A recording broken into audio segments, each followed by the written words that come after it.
Coming up, the conflict in Iran's effects abroad and at home. And an avian flu outbreak in Brookline. We have how to avoid it. And our weather correspondent Isabella Rocha has this week's forecast live in the JPC. All that and much more this morning, Tuesday, March 3rd on Good Morning Emerson.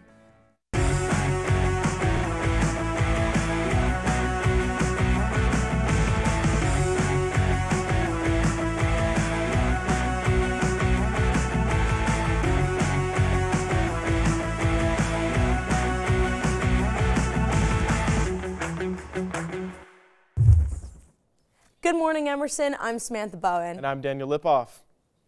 How was your weekend, Sam? It was great. I have to say it was great. I enjoyed Saturday. We had some great weather, which was definitely needed. It definitely helped with the winter scaries. Yeah, I was out there. I was on like a nice little walk to myself. I had the sunglasses on. I had my of course. dunks, and it was honestly, it was powerful. It was a great weekend. And if the nice weather had you and your pets outside this weekend, we have an important update for you. For pet owners in Brookline and Boston proper, a highly pathogenic avian influenza called H5N1 has been confirmed in wild birds along the Riverway and Olmsted parks. Officials are urging residents to keep their pets inside and safe, especially cats, which are highly susceptible to the virus and could die from infection.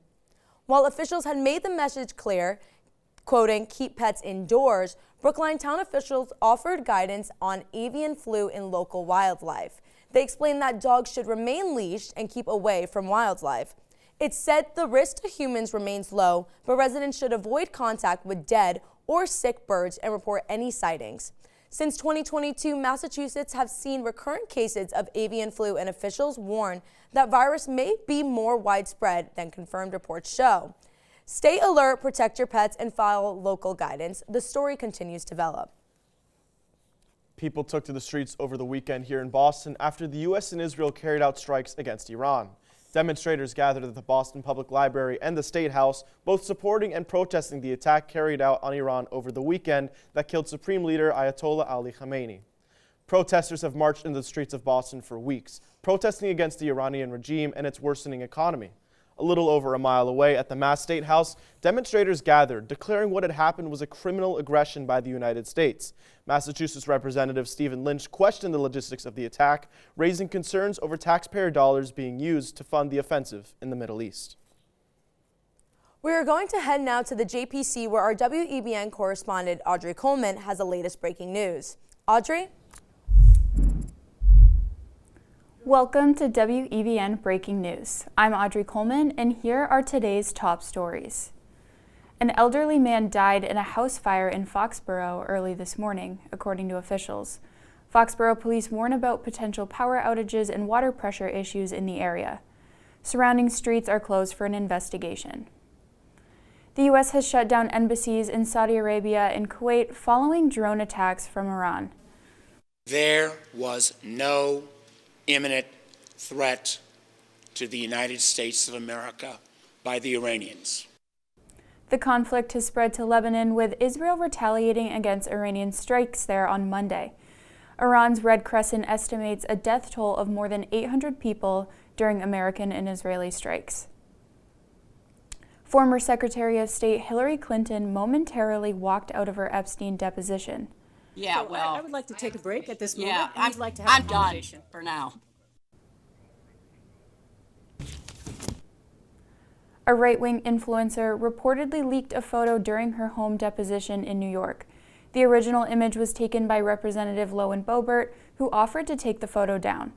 Clinton's testimony declared off the record after the incident. A total lunar eclipse peaked early this morning.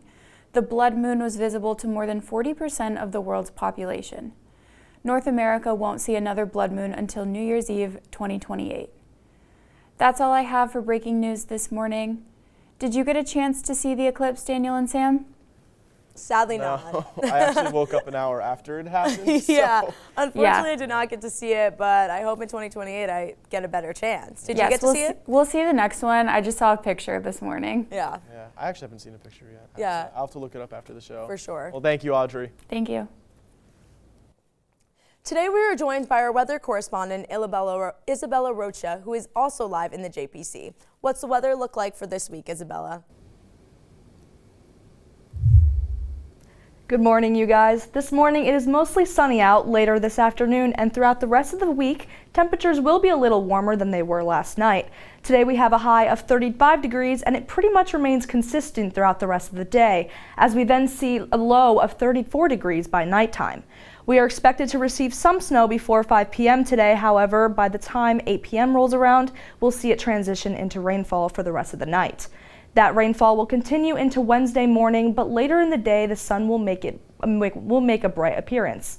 Tomorrow will be amongst one of our warmest days of the week, going up to 47 degrees and down to 31 degrees by nighttime. A slight chance of rain Wednesday night might carry into Thursday. It will be cloudy but slightly warm as well, with a high of 45 degrees and a low of 35. There's a high chance of rain showers Friday and temperatures within the mid-30s to low 40s. We'll see cloudy skies Saturday, but Sunday warmer weather than usual. Saturday's temperatures remain in the mid-40s, while Sunday we'll see it go to as high as 52 degrees and even higher on Monday, possibly up to 61 degrees. This might be your sign to go out on a nice afternoon walk while you have the chance tomorrow and maybe a little bit this weekend. That's all for weather this week. Back to you guys at the desk. Thank you, Isabella. We are going to take a quick commercial break. When we come back, our politics correspondent, Anthony Ciano, has the latest.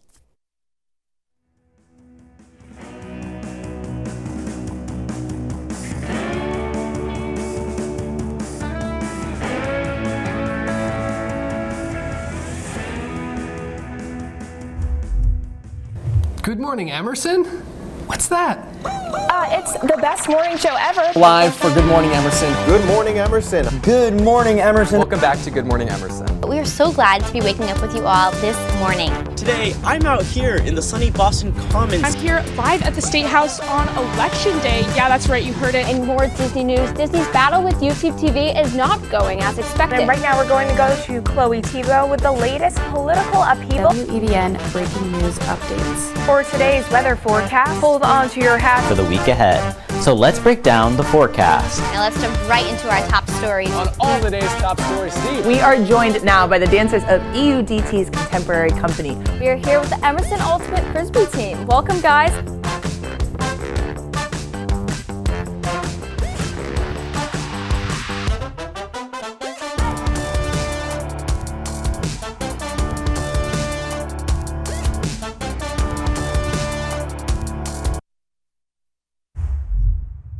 Welcome back to Good Morning Emerson. We are going to hear from our politics correspondent, Anthony Ciano, who has the latest on the conflict in Iran. Anthony? Thank you, Samantha and Daniel. The Middle East is erupting as the United States and Israel continue to launch attacks against Iran, while Iran retaliates. So far, the conflict has resulted in 6 U.S. soldiers dead, as well as several other casualties on the Israeli and Iran sides. Among the killed in the war so far, Iranian Supreme Leader Ayatollah Ali Khamenei, along with 40 Iranian government officials, are dead after strikes on Tehran, the capital of the country. Failed efforts to reach a nuclear weapon agreement with Iran is what is believed to have started the initial strikes. President Donald Trump states that he is prepared to fight for as long as it takes, even emphasizing that more U.S. military deaths are likely in the future as the war continues. U.S. citizens have been warned by the Trump administration to leave much of the Middle East region due to safety risks. Trump told CNN that the big wave is yet to come and the conflict could last up to 4 or 5 weeks. Following the joint United States and Israel strikes on Iran, Israel is closing the Rafah crossing border into Gaza from Egypt. The border is considered an important passageway for humanitarian aid as well as evacuation of injured and sick Palestinians. Only opening as of last month, it also allows for a limited number of Palestinians to leave the region for the first time since the Gaza and Israeli war started in 2023. In Gaza, shortages on food, water, medicine, and reconstruction materials are at an even higher risk following this closing. Many travelers have become stranded as the United States and Israel continue to launch attacks back and forth with Iran.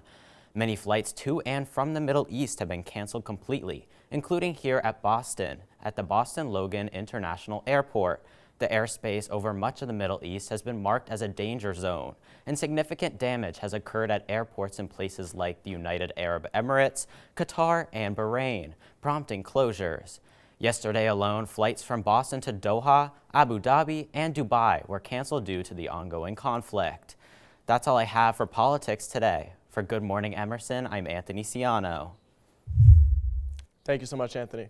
So, Red Sox season is almost here. I think we have 27 days till opening day. Okay. Right now we're in spring training. We have a 6-4 record. Okay. Just won yesterday. Let's go. I know you're a Yankees fan, so I know you don't really have a fan. lot of opinions on the Red No, Sox. I'm a Yankees fan that I try to keep hush-hush here in Boston.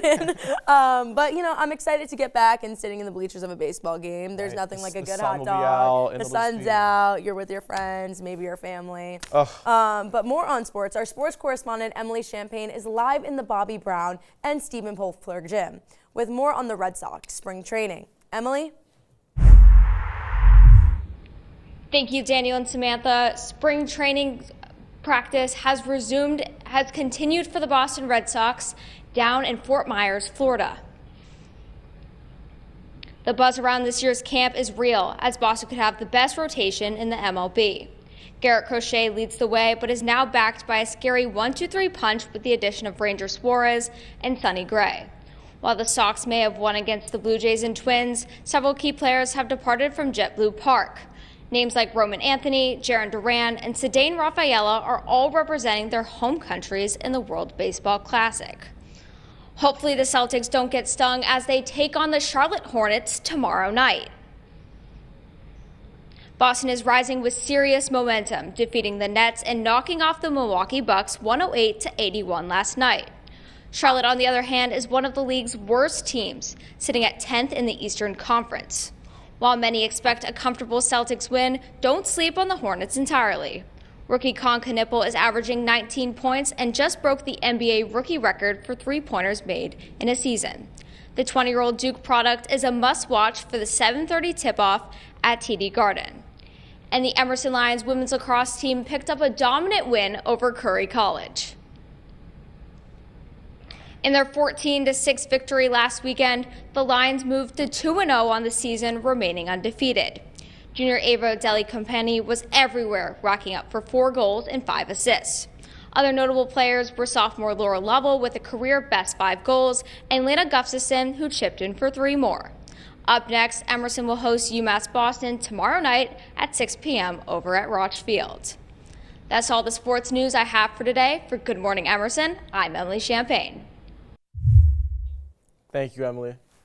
I was at that game. Yes, so was I, on the field. I'll be the first to say it. I don't know how lacrosse works entirely. Okay. I still had a good time. It is a great sport to watch, and it's so much fun. I'm honestly, as someone on the team, I'm so proud of everyone. And right now we have an undefeated record. So hopefully it continues going when we play UMass on tomorrow night. So I don't know if it's a little bit biased to ask, but what's your prediction for the game? Score prediction? Or just prediction in general? Prediction, a win. Score, hopefully we can get into some double digits. We're going to take a quick commercial break, but when we return, we have everything you need to know prepared for daylight savings. And if you've seen some familiar faces across campus, Ryan Williams has why. All that and much more when we come back.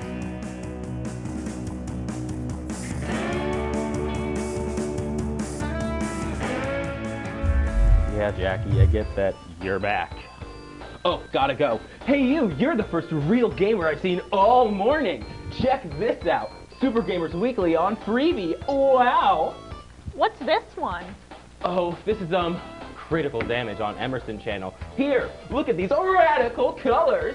Wow, Crit's got real gamers. Hey, over here. I like Critical Damage, and it broadcasts live. Kids, this show there. I'll watch Critical Damage on M-Chan. I knew you'd say that. Critical Damage. More action, more laughs. By gamers, for gamers. Only on the Emerson Channel.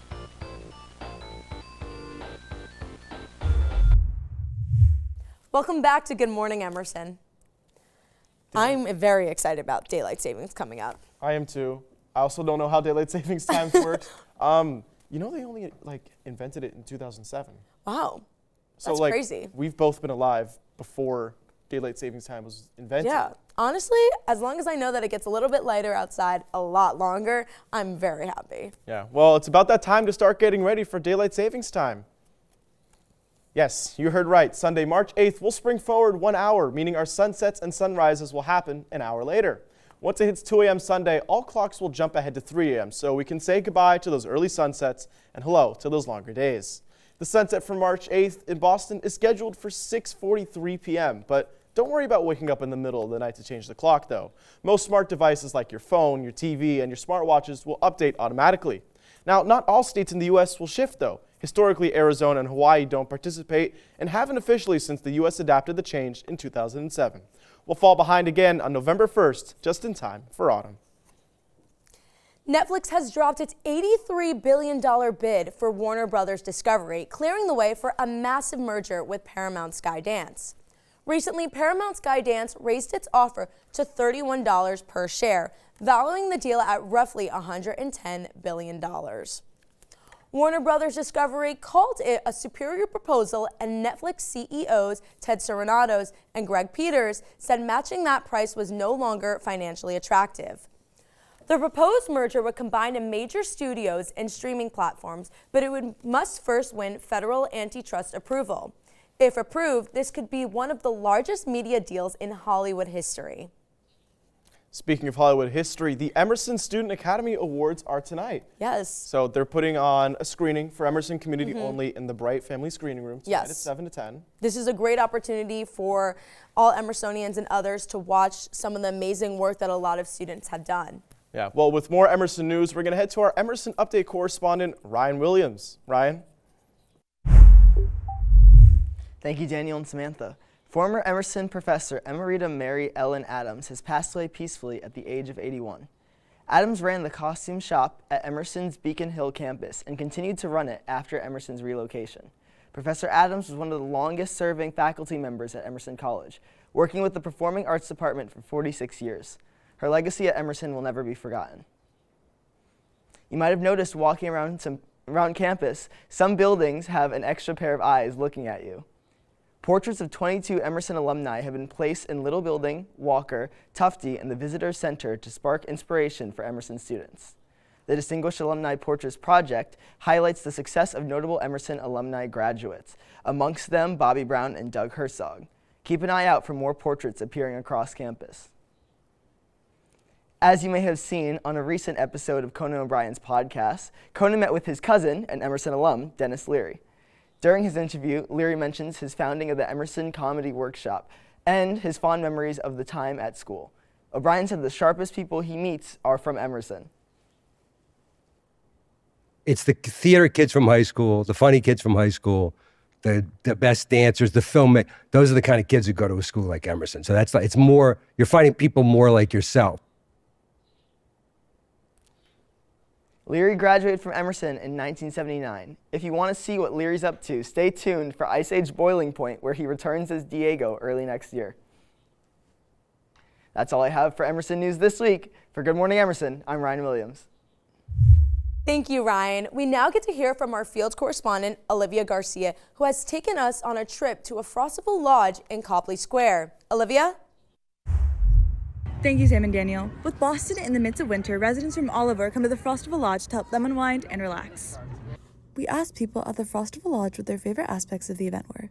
The Frostival Lodge, furnished by Wayfair, creates a warm winter escape that allows guests to also enjoy Italian food from Italy. I will just say the atmosphere, like just the scenery itself. I love that there's the food truck outside where you can get Belgian waffles and hot chocolate or matcha. Just the atmosphere itself is really nice, I would say, for sure. I agree. Definitely the cozy environment that's been created here with the lights and the trees. It feels like a little bit extra sense of the holidays, but in a time that typically is, dark and a little bit dreary outside. So it's just some joy. But one thing is, I'm really impressed with how warm it is in here. Like, we get so cold, and so just coming in and being able to warm up and everything has been really nice.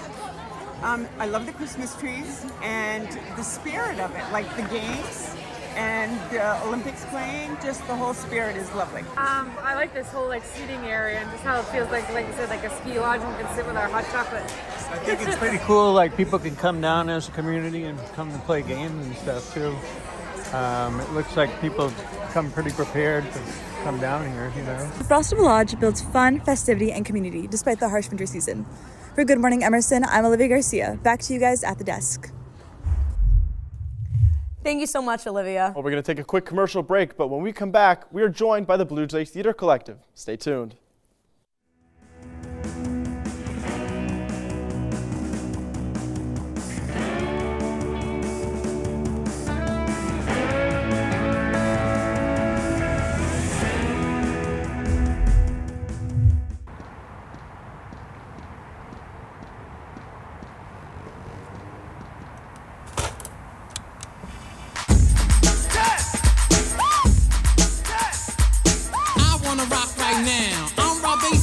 To get down, I'm not internationally known, but I'm known to rock the microphone because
Welcome back to Good Morning Emerson. Well, today we're joined by the BlueJay Theater Collective.